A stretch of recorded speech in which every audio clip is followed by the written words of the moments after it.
So Brandon is going to play the fugue from the BWV 998 Prelude, Fugue and Allegro. We're just going to probably work on the A section because it's a rather lengthy piece.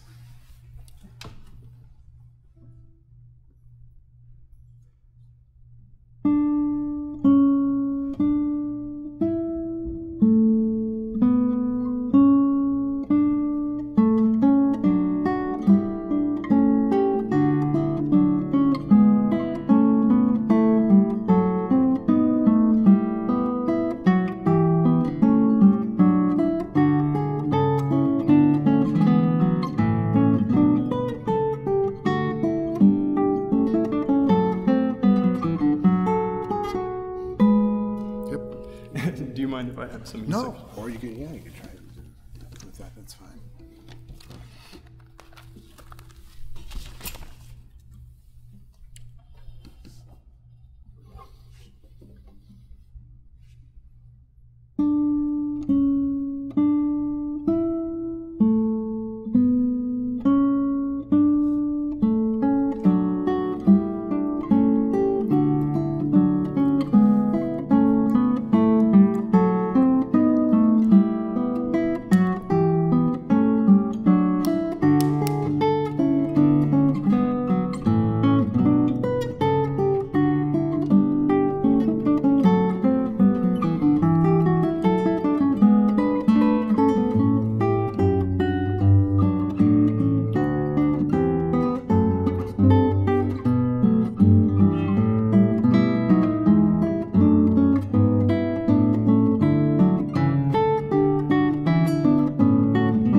Okay, all right, good.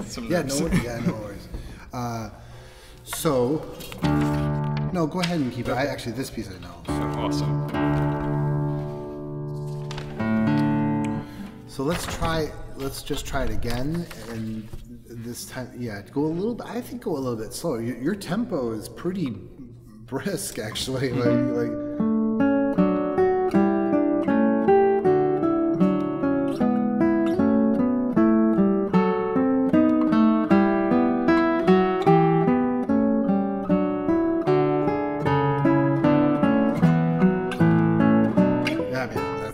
Pretty fast, especially when you start getting into this. Yeah.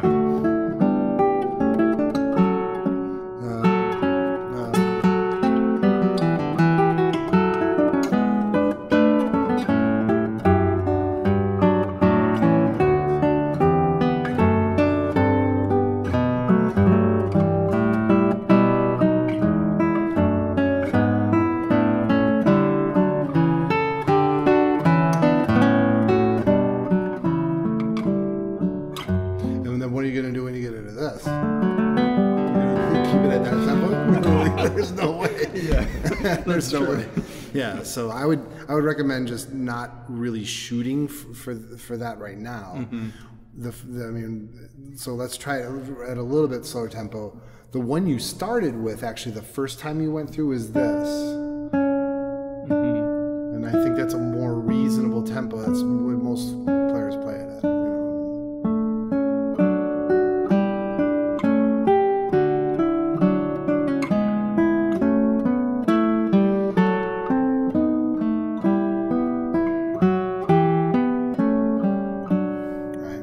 See if we can connect more of the notes within the same line, contrapuntal line, together legato. Mm-hmm.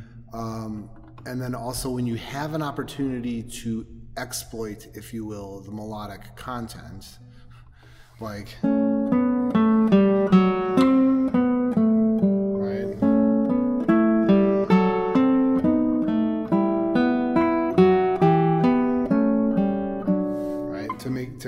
shapes and this kind of thing. To me, like it's kind of that or nothing. It's or bust. If we're not really kind of making music out of the lines that are there. Because everything is melody. That's the whole thing with the Baroque practice of fugal counterpoint and all that. Is that in a way, in a very like maybe oversimplified way, like all the voices are actually carrying not just the subject material, but they're perpetually melodic the whole time. So we have to kind of find those opportunities. Let's just play like a little bit together. I'll start with you. So here we go. 1 and 1.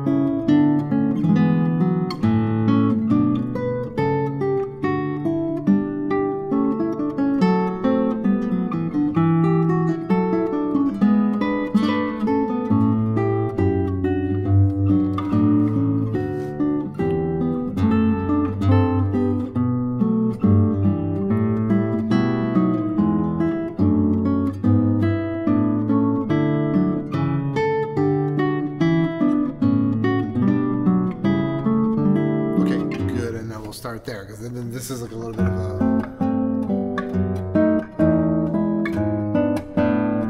of an oasis in the kind of the contrapuntal madness on the guitars. So, even 1, 2, 3, 4, 5, 6, 7, 8. 1, 2, 3, 4, 5, 6, 7, 8. It's an 8-note subject. I like going to this note because it's higher than the others.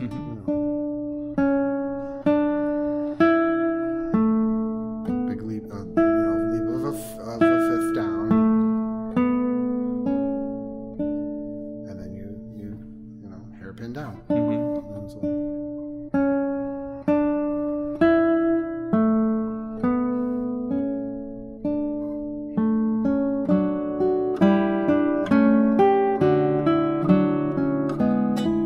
you have to kind of make the same thing happen in the lower line, which is super hard to do.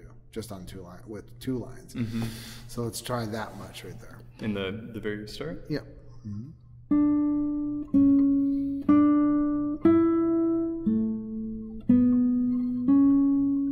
Good, that's really nice. Can you do that free stroke? Because you're not going to be able to play rest stroke. Now, okay, if you play it, I'm not saying don't play it rest stroke, because you can't play the rest of the piece free stroke. What I'm saying is that you should know for yourself that you could also play a free stroke that way, like that. So, because that's what the whole thing is just shaping lines and connecting notes within the same line, within themselves. So.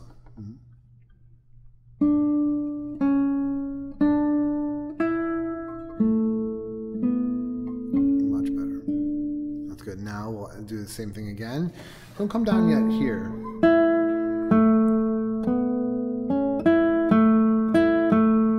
Use the leap downward.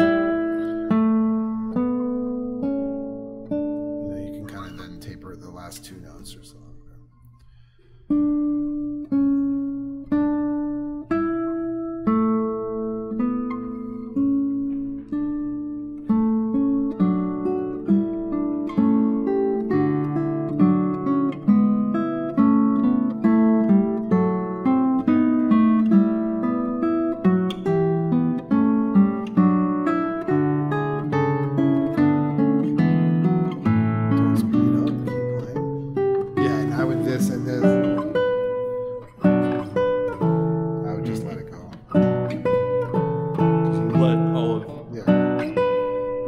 For this, and then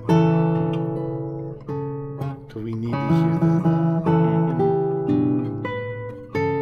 because I don't hear this inside, but we don't hear the middle, right?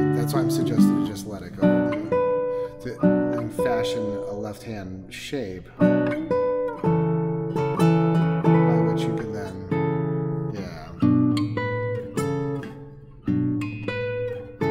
better. Yeah, I think that's a better plan. You'd have to practice it, but I think that's a more reliable plan for you right now at your current playing level. Because I mean, to do this it's still here. The is really, I mean, it's really difficult. Yeah. So and that's another thing about playing fugues on the guitar. You have to give up something. You can't have everything, right? So you have to be able to give up, this for this, and it's a lot of compromises. And then what you're trying to do over time is to create this kind of this picture where it's sort of like a sleight of ear thing. Like you're trying to convince, the aggregate picture is meant to convince the listener that they're hearing something that's actually not really there all the time. It's that's kind of the idea of it. So it's a lot of making choices. I would try to keep fingers off of bars, away from bars as much as possible. Ringing strings over each other occasionally like that, not a big deal. We don't have to dampen and like this. I think all right, that is fine right now. What you're doing. Practicing this piece regularly, I'll rest stroke lightly the G to knock out the C sharp, because the C sharp and the G are on the same line, the same soprano line. Do you understand? So I don't think it's that important though, right? So watch my right hand. Right, I'll do that. When I'm playing this in concerts and I prepare it, then I think it's okay. It's not the end of the world. And same thing with this. I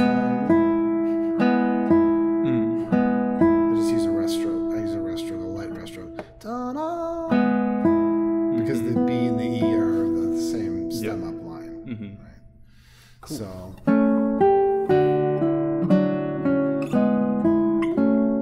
So now let's just work with that.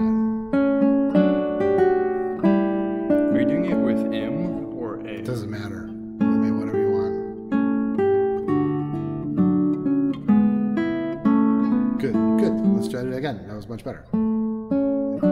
Listen how you were going from maximum legato. When you practice, you want as much legato as you can get.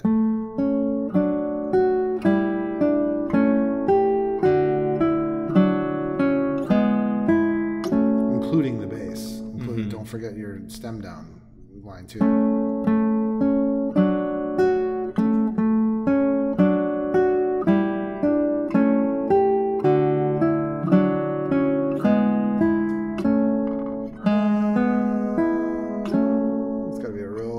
Light and easy shift. All the shifts have to be super light and easy. Right? So one more time. It's getting better.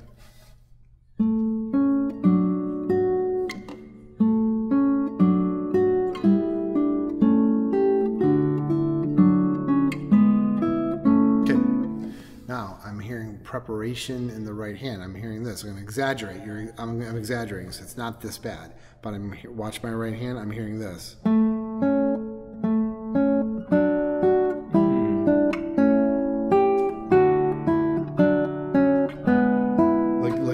Like you're planting the finger before you play it. Don't do that. If you want to advance, if you want to invest in your right hand, in as a player, you have to get that stuff out of the right hand, or no matter what you do in your left hand, it'll never be legato because the right hand will always be planting all the time. So both hands have to be synchronized, like all the.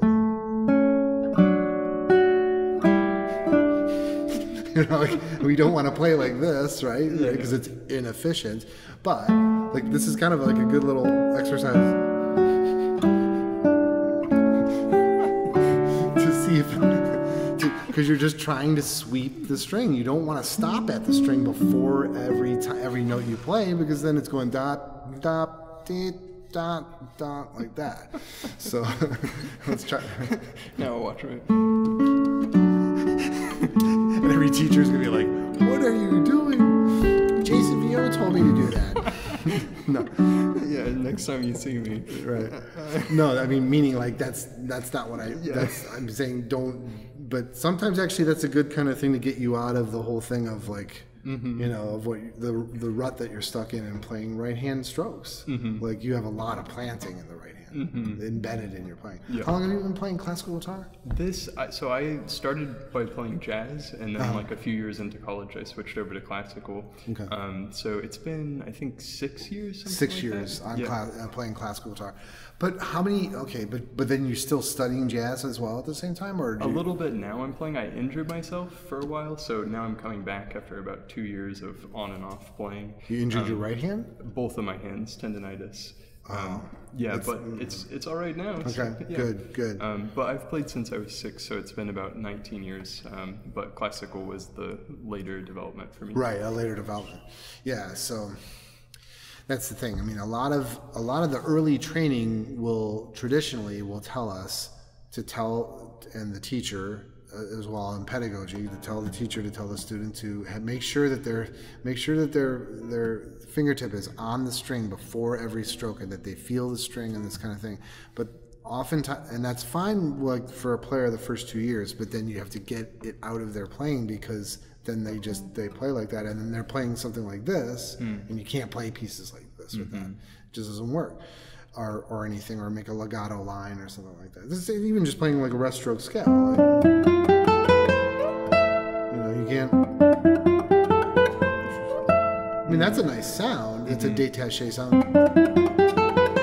All that is just preparing each stroke. But if you want to go, you can't prepare each stroke. They just have to kind of glide along the string. Yeah.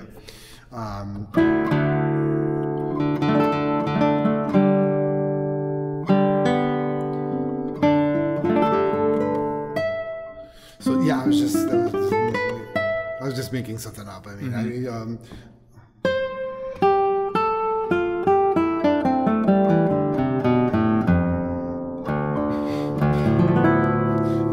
whatever it is. I mean, like.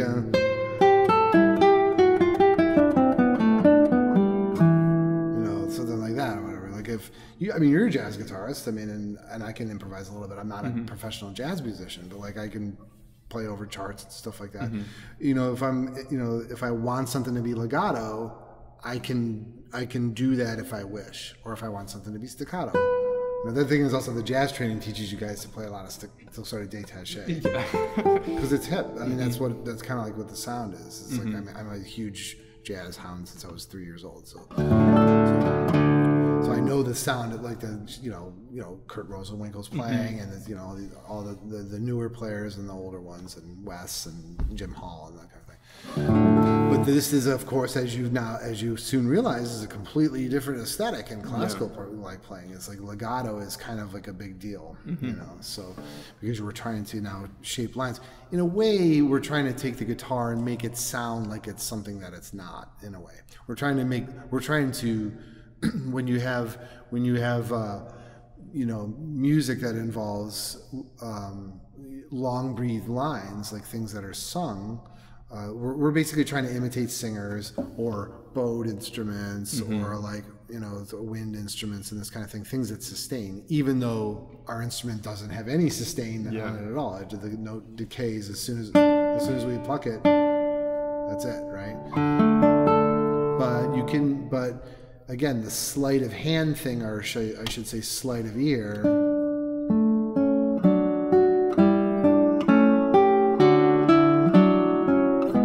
see the phrasing, if I make dynamic phrasing too in the middle of it and play legato, and I got my hands in order, it's all three of those things kind of have to happen when you're dealing with polyphonic playing.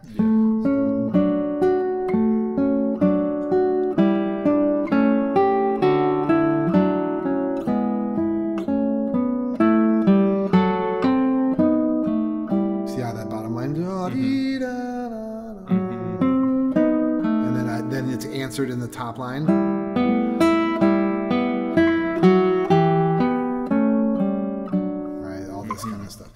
it takes an incredible amount of work and of course the fundamental training to do that too.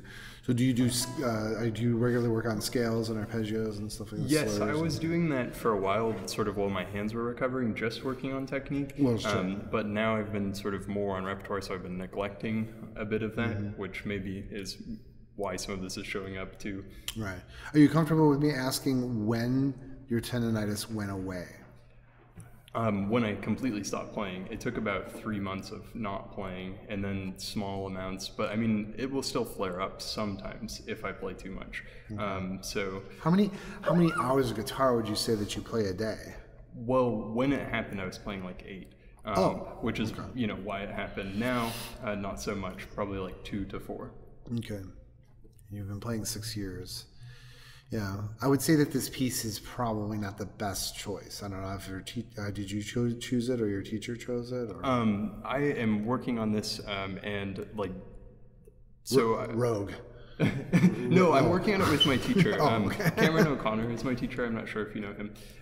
He's a younger guy, but we've been working on this for a bit, and I just thought it would be a good place to meet with you, right? Because the repertoire overlaps. But I've been playing a lot of new music, so I have other repertoire, and I also write. But yeah, but this is pretty what new. other pieces have you studied before this one? That's what I'm wondering. Oh, what other repertoire? So I mean, right now. I have a bunch of new music actually that I'm playing, like Portland composers. Oh, local, meaning contemporary stuff. Yeah. Yeah. I'm trying to think like I'm working on the Tedesco Sonata right now as well, which is a big one. Yeah. Oh no, I would say no to that one if I was your teacher. There's no way. No, I mean you're just asking. I mean, especially coming from tendonitis, that's just asking for trouble. Yeah. In my opinion. Yeah, no, that's one of the most difficult pieces in the repertoire.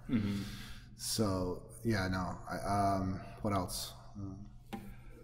That I'm playing right now? No, I mean that you've studied before this point of the 6 years. Just a kind of a cross section of yeah. Well, I have played a lot of modern music. Do you know Marek Paziecki? I know the name. Yeah, I've played a suite that he played for Alexander Tonsman. Standard repertoire pieces is what I'm asking about. Yeah, I'm trying. Not much. I have, I've played some other Bach. I'm just blanking on some of the names right now. Okay. Or trying to recall what I've played because there was a big gap where I wasn't playing. Do you know the one on the Prelude I played tonight? Why not study that? That would be great. Why not study the first cello suite? That was when I was a freshman at Cleveland Institute of Music studying with John Holmquist. I had 75 pieces in my repertoire, and I was like, I want to play one of the lute suites, and he's like, you're going to play the first cello suite, and you're going to learn how to control your right hand and control your left hand and control your sound and control your technique and learn about posture and all this kind of stuff, and be able to play a line and this kind of thing, because I was just attacking, I was kind of attacking the guitar, and so that honestly would be my recommendation. Actually, I like that because I think this is a 10-year piece when the student has been developed to a point where they can actually meet it at that point. And I'm not saying this to denigrate you or anything. I'm just saying your playing level, and especially within the context of an injury, is not the best choice. Yeah. Because there's so much. If it was in both hands, all this kind of business of this, and when you get into the B section and all this, stuff like.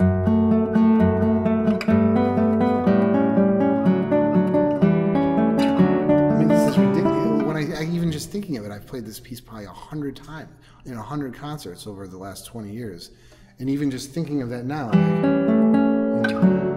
it's just what we're asked to do as Homo sapiens on this piece is absolutely superhuman. It's crazy.